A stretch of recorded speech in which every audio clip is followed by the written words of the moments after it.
I'm from Myanmar.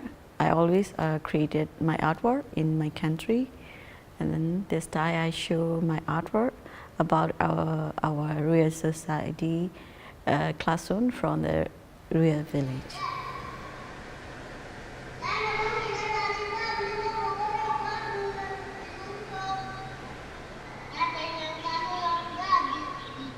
I waited over 3 years to study university after my high school because the government closed at that time.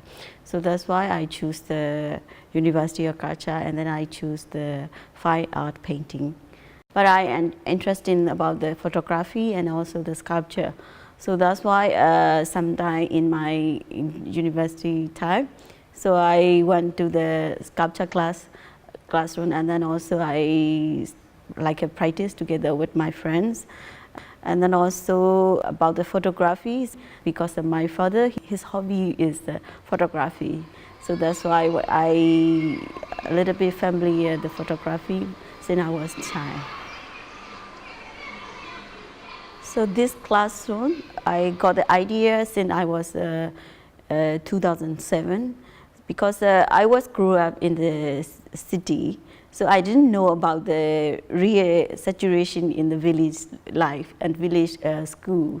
And then after my marriage, so my husband, he is a villager. So at the time, I went his village, and then I saw the real classroom from the village.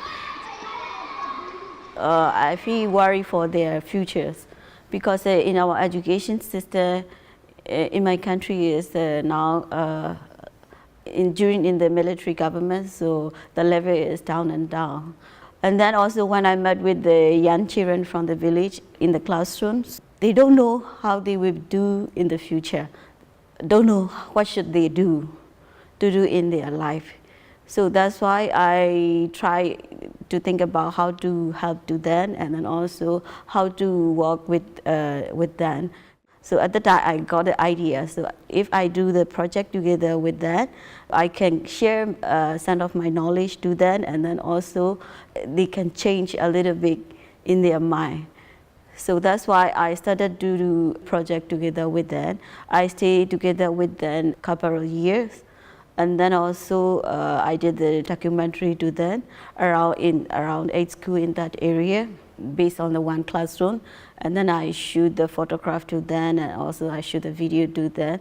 And then also I did the sculpture as the student.